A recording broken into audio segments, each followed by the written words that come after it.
বন্ধুরা, যে মুহূর্তে তুমি রেগে গেলে সেই মুহূর্তে তুমি নিজের নিয়ন্ত্রণ হারালে। আর যে নিজের নিয়ন্ত্রণ হারায় সে যুদ্ধ জেতার আগেই যোগ্যতা হারায়। আচার্য চাণক্য বলেছিলেন, রাগ হলো এমন আগুন যা প্রথমে নিজের ঘর পুড়িয়ে দেয়, তারপর শত্রুর দিকে ছুটে যায়। আজ আমরা শিখব কিভাবে রাগ নয়, বুদ্ধি ব্যবহার করে শত্রুকে এমনভাবে হারাতে হয় যাতে সে নিজেই মাথা নত করে। প্রথমত জানতে হবে রাগ কেন আমাদের শত্রুর সবচেয়ে বড় অস্ত্র। শত্রু কখনোই চায় না তুমি শক্তিশালী হও, সে চাই তুমি আবেগপ্রবণ হও। কারণ আবেগপ্রবণ মানুষ সিদ্ধান্ত নেয় তাড়াহুড়ো করে, আর তাড়াহুড়ো সিদ্ধান্ত ইকুয়াল টু ভুল সিদ্ধান্ত। তুমি যখন রেগে চিৎকার করো, শত্রু চুপচাপ হাসে, কারণ সে জানে তুমি নিজের দুর্বলতা নিজেই প্রকাশ করে দিলে। রাগ হলো এমন এক বোতাম যেটা চাপলেই তুমি নিজের গোপন শক্তি ফাঁস করে দাও। দ্বিতীয়ত জানতে হবে বুদ্ধি কিভাবে নীরবে জয় এনে দেয়। বুদ্ধিমান মানুষ কখনো সরাসরি লড়াই করে না, সে পরিস্থিতিকে নিজের পক্ষে ঘুরিয়ে দেয়। ধরো একটা সিংহ কখনো শিকারকে দেখে গর্জন করে না, সে চুপচাপ অপেক্ষা করে, সময় মাপে, দূরত্ব মাপে, তারপর এক লাফ দেয়। শত্রুকে হারাতে চাইলে প্রথমে নিজেকে নিয়ন্ত্রণ করো, কারণ যে নিজের মনকে জয় করতে পারে সে পৃথিবীকেও জয় করতে পারে। তাই মেইন পয়েন্টগুলোতে যাওয়ার আগে একটা ছোট্ট শিক্ষণীয় গল্প বলি, মন দিয়ে শুনুন। ঘন জঙ্গলের ধারে একটা উঁচু পাহাড়ে বাস করত এক অহংকারী বাজ পাখি। সে প্রতিদিন আকাশে উড়ে বেড়াতো আর নিচের ছোট পাখিদের ভয় দেখাতো। আমি আকাশের রাজা, আমার চোখ এড়িয়ে কেউ বাঁচতে পারবে না। সবাই তাকে ভয় পেত, কিন্তু এক চতুর শিয়াল ভয় পেত না। একদিন বাজ পাখি রেগে গিয়ে শিয়ালকে বলল, তোকে আজ শিকার করব। শিয়াল হাসলো, রাগ করলো না, দৌড়েও পালালো না। সে শান্ত গলায় বলল, মহারাজ, আপনি তো আকাশের রাজা, আমি মাটির প্রাণী। আপনি যদি মাটিতে নামেন তাহলে প্রমাণ হবে আপনি সত্যিই শক্তিশালী। অহংকারী বাজ পাখি অপমান সহ্য করতে পারল না। সে রাগে ফুঁসতে ফুঁসতে নিচে নেমে এলো, কিন্তু সে বুঝল না মাটিতে তার ডানা ভারী হয়ে যায়, দৌড়াতে পারে না, গতি কমে যায়। শিয়াল অপেক্ষা করছিল, সে জানতো আকাশে বাজ পাখি অজেয়, কিন্তু মাটিতে নয়। শিয়াল তাকে এমন ঝোপের মধ্যে নিয়ে গেল যেখানে ডালপালা আর কাঁটা ছড়িয়ে আছে। বাজ পাখির ডানা আটকে গেল, সে ছটফট করতে লাগলো। শিয়াল দূরে দাঁড়িয়ে বলল, রাগ তোমাকে নিচে নামালো, আর নিচে নামিয়ে তোমার শক্তিই কেড়ে নিল। বাজ পাখি লজ্জায় মাথা নিচু করল। সেদিন থেকে সে শিখল, রাগের সিদ্ধান্ত নিলে নিজের শক্তিকেই দুর্বল করে ফেলতে হয়। এখান থেকে শিক্ষণীয় বার্তা কি জানেন? শত্রুকে তার দুর্বল জায়গায় আনো, নিজের শক্তি ছেড়ে তার খেলায় নেমো না। রাগ শত্রুর ফাঁদ, ধৈর্যই বুদ্ধির আসল রূপ। তাই মনে রাখবেন, শক্তি বড় নয়, সঠিক জায়গায় ব্যবহার করা শক্তিই বড়।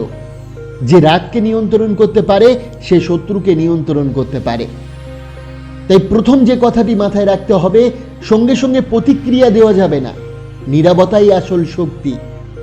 শত্রু কখনো সরাসরি আঘাত করে না, সে আগে তোমার মনের দরজায় কড়া নাড়ে। কথার মাধ্যমে, অপমানের মাধ্যমে, তাচ্ছিল্যের মাধ্যমে সে তোমাকে উস্কানি দেবে, তোমার ইগোতে আঘাত করবে, তোমার আত্মসম্মানকে চ্যালেঞ্জ করবে। কারণ সে জানে তুমি যদি সঙ্গে সঙ্গে প্রতিক্রিয়া দাও তাহলে সে জিতে গেছে। ভাবো তো, কেউ যদি তোমাকে সবার সামনে ছোট করে, তোমার প্রথম প্রতিক্রিয়া কি হয়? রাগ, চিৎকার, নিজেকে প্রমাণ করার চেষ্টা। কিন্তু ঠিক সেই মুহূর্তেই তুমি তোমার নিয়ন্ত্রণ তাকে দিয়ে দাও। সে তোমাকে নাচাচ্ছে আর তুমি তার ইশারায় নাচছো।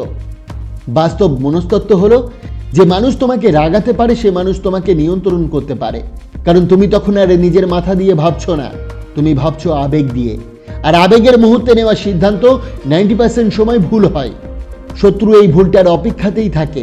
তবে জানতে হবে নীরবতা কেন সবচেয়ে বড় চর। ধরো কেউ তোমাকে অপমান করলো আর তুমি শুধু তাকিয়ে রইলে, কিছু বললে না, কোনো প্রতিক্রিয়া দিলে না। তখন কি হয় জানো? সে অস্তিত্বতে পড়ে যায়। সে ভেবে নেয়, এ কি কিছু পরিকল্পনা করছে, এ কি আমাকে উপেক্ষা করছে, এ কি আমার কথা গুরুত্ব দিল না। তোমার নীরবতা তার ভিতরে সন্দেহ তৈরি করে, আর সন্দেহ মানুষকে দুর্বল করে দেয়। নীরবতা শব্দের চেয়েও শক্তিশালী, কারণ শব্দ শেষ হয়ে যায়, কিন্তু নীরবতা মানুষকে ভাবতে বাধ্য করে। একটা ছোট্ট দৃশ্য কল্পনা করুন। সিংহ যখন আক্রমণ করতে যায় সে আগে চিৎকার করে না, সে নিচু হয়ে থাকে, চোখ স্থির রাখে, শিকারকে দেখে সময় মাপে। যদি সে আগে গর্জন করত, শিকার পালিয়ে যেত। তোমার রাগ হলো সেই আগাম গর্জন, আর নীরবতা হলো শিকারের আগে স্থির হয়ে থাকা। শক্ত মানুষের পরিচয় কি জানেন? দুর্বল মানুষ প্রতিটি কথার জবাব দেয়, শক্ত মানুষ ঠিক করে কোন কথার জবাব দেওয়া প্রয়োজন। সব যুদ্ধ লড়তে হয় না, কিছু যুদ্ধ জেতা যায় লড়াই না করেই। তাই জীবনে বাস্তব প্রয়োগ করো। আজ থেকে একটা নিয়ম বানাও, কেউ কিছু বললে সঙ্গে সঙ্গে উত্তর দেবে না। 10 সেকেন্ড চুপ করে থাকবে, গভীর শ্বাস নেবে, নিজেকে প্রশ্ন করবে, আমি কি এখন রেগে উত্তর দিতে যাচ্ছি নাকি ভেবে উত্তর দেব? এই 10 সেকেন্ডই তোমাকে সাধারণ মানুষ থেকে আলাদা করবে। মনে রাখবে, শত্রু তোমার প্রতিক্রিয়া চাই, তোমার রাগ চাই, তোমার ভুল চাই। তুমি যদি তাকে কিছুই না দাও, সে নিজেই দুর্বল হয়ে যাবে। কারণ নীরবতা অনেক সময় সবচেয়ে বড় চর। দ্বিতীয়, আবেগ নয়, তথ্য সংগ্রহ করো। নীরব শক্তির প্রস্তুতি। শত্রু যখন তোমার বিরুদ্ধে কথা বলে, তোমার প্রথম প্রতিক্রিয়া কি হয়? রাগ, অপমানবোধ, নিজেকে সঙ্গে সঙ্গে সাফাই দেওয়ার তাড়না। কিন্তু এখানেই বেশিরভাগ মানুষ ভুল করে। কারণ আবেগ তোমাকে চিৎকার করতে শেখায়, কিন্তু বুদ্ধি তোমাকে প্রমাণ জোগাড় করতে শেখায়। কেন আবেগ বিপজ্জনক জানেন? ধরো কেউ তোমার নামে মিথ্যা কথা ছড়াচ্ছে, তুমি যদি সঙ্গে সঙ্গে গিয়ে তর্ক শুরু করো, মানুষ কি দেখবে? দুইজন মানুষ ঝগড়া করছে। কিন্তু যদি তুমি চুপচাপ থাকো, তথ্য জোগাড় করো, স্ক্রিনশট রাখো, তার কথা রেকর্ড রাখো, তাহলে কি হবে? যেদিন সত্য প্রকাশ করবে, সেদিন শুধু কথা বলবে না, প্রমাণ দেখাবে। আর প্রমাণের সামনে চিৎকার টেকে না। বুদ্ধিমান মানুষের কৌশল হলো, বুদ্ধিমান মানুষ কখনোই গরম মাথায় যুদ্ধ শুরু করে না, সে যুদ্ধের আগে অস্ত্র বানায়। আর আধুনিক যুগে সবচেয়ে বড় অস্ত্র কি জানো? তথ্য, ডকুমেন্ট, প্রমাণ। যেটা কেউ তোমাকে ছোট করছে, তার ভাষা মনে রাখো। কেউ তোমাকে ফাঁসাতে চাইছে, তার আচরণ নোট করো। কেউ তোমাকে বিশ্বাসঘাতকতা করছে, তার পদক্ষেপ লক্ষ্য করো। একটা বাস্তব দৃশ্য কল্পনা করো। অফিসে একজন সহকর্মী তোমার বিরুদ্ধে বসের কাছে কথা বলছে। তুমি গিয়ে চিৎকার করলে বস ভাববে তুমি আবেগপ্রবণ। কিন্তু যদি তুমি চুপচাপ নিজের কাজের রিপোর্ট, ইমেল, প্রমাণসহ গুছিয়ে রাখো, তাহলে একদিন শুধু একটা ফাইল টেবিলে রাখলেই যথেষ্ট। সেদিন তোমার কণ্ঠস্বর উঁচু করতে হবে না, তোমার তথ্যই কথা বলবে। তাই সময়ের শক্তি মনে রাখবে। সত্যি সঙ্গে সঙ্গে যেতে না, কিন্তু সময় পেলে সত্যি অপ্রতিরোধ্য হয়ে ওঠে। শত্রু চাই তুমি এখনই বিস্ফোরিত হও। তুমি যদি অপেক্ষা করো, সে নিজেই ভুল করতে থাকবে, আর তুমি শুধু প্রমাণ জোগাড় করবে। একসময় তার নিজের কথাই তার বিরুদ্ধে দাঁড়াবে। আবেগ বনাম তথ্য। আবেগ মুহূর্তের তৃপ্তি দেয়, তথ্য দীর্ঘমেয়াদী জয় দেয়। আবেগ দিয়ে তুমি নিজেকে হালকা করো, তথ্য দিয়ে তুমি শত্রুকে নীরবে ধ্বংস করো। তাই জীবনে বাস্তব প্রয়োগ করো। আজ থেকে একটা নিয়ম বানাও, কেউ তোমাকে অপমান করলে সঙ্গে সঙ্গে উত্তর দেবে না। মনে রাখবে, আমি এখন প্রতিক্রিয়া নয়, তথ্য সংগ্রহ করছি। কথা লিখে রাখো, তারিখ লিখে রাখো, ঘটনা লিখে রাখো। কারণ একদিন এই নোটগুলোই তোমার ঢাল এবং তরবারি হবে। মনে রেখো, সবচেয়ে বিপজ্জনক মানুষ সে নয় যে রেগে চিৎকার করে। সবচেয়ে বিপজ্জনক মানুষ সে যে চুপচাপ দেখে, মনে রাখে এবং সময় এলে প্রমাণ দিয়ে আঘাত করে। কারণ আবেগ শব্দ তৈরি করে, তথ্য ইতিহাস তৈরি করে। তৃতীয়, নিজের উন্নতিতে ফোকাস করো। সবচেয়ে বড় প্রতিশোধ হলো উন্নতি। শত্রুকে হারানোর সবচেয়ে সহজ উপায় কি জানো? তার সাথে সারাক্ষণ যুদ্ধ করা নয়, তার বিরুদ্ধে ষড়যন্ত্র করা নয়, তার সমান হয়ে লড়াই করা নয়। সবচেয়ে বড় প্রতিশোধ হলো এমন জায়গায় পৌঁছানো যেখানে সে তোমার সমান হওয়ার যোগ্যতা হারায়। তুমি কাকে হারাতে চাও? যে তোমাকে ছোট করেছে, যে তোমাকে অপমান করেছে, যে তোমার স্বপ্ন নিয়ে হাসাহাসি করেছে? ভাবো তো, তুমি যদি সারাদিন তাকে নিয়ে ভাবো, তাহলে তুমি কাকে শক্তি দিচ্ছ? তাকে। তুমি যদি নিজের সময় নষ্ট করো প্রতিশোধের পরিকল্পনায়, তাহলে তুমি নিজের ভবিষ্যৎ নষ্ট করছো। শত্রু চাই তুমি তার দিকে তাকিয়ে থাকো, কিন্তু তুমি যদি সামনে তাকাও, সে পিছনে পড়বে। শক্ত মানুষের চিন্তা ভাবনা আলাদা। দুর্বল মানুষ প্রতিশোধ নেয় রাগ দিয়ে, শক্ত মানুষ প্রতিশোধ নেয় উন্নতি দিয়ে। তুমি যদি আজ থেকে নিজেকে গড়া শুরু করো, নতুন দক্ষতা শেখো, নিজের শরীর ঠিক করো, নিজের কাজ নিখুঁত করো, নিজের মানসিকতা শক্ত করো, তাহলে একদিন এমন জায়গায় পৌঁছাবে যেখানে শত্রু তোমার কাছে পৌঁছানোর সাহসই পাবে না। একটা দৃশ্য কল্পনা করো, একটা কুকুর রাস্তার পাশে দাঁড়িয়ে সিংহকে ঘেউ ঘেউ করছে। সিংহ কি থেমে তর্ক করে? না, সে নিজের পথে চলে যায়। কারণ সে জানে নিজের শক্তি প্রমাণ করার জন্য প্রতিটি আওয়াজের জবাব দেওয়া লাগে না।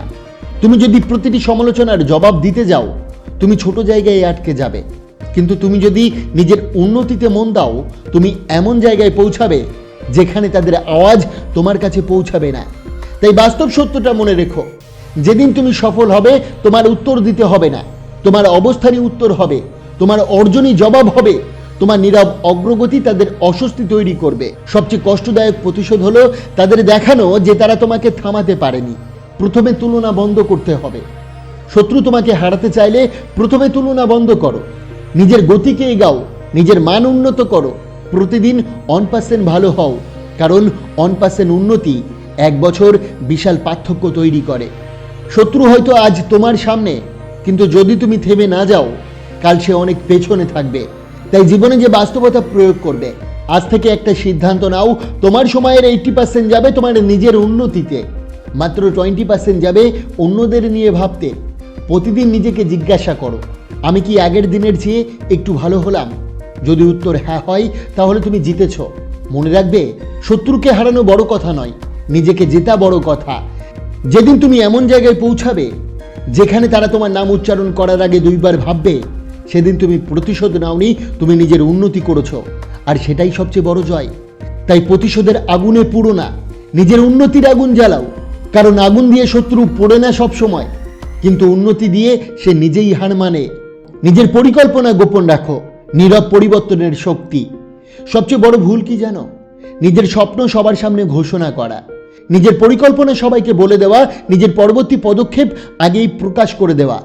বুদ্ধিমান মানুষ কখনো তার পরবর্তী পদক্ষেপ প্রকাশ করে না, কারণ সে জানে পৃথিবীতে সবাই তোমার সাফল্য দেখতে চায় না। অনেকে শুধু অপেক্ষা করে তুমি কোথায় হোঁচট খাবে। কেন পরিকল্পনা গোপন রাখা জরুরি জানো?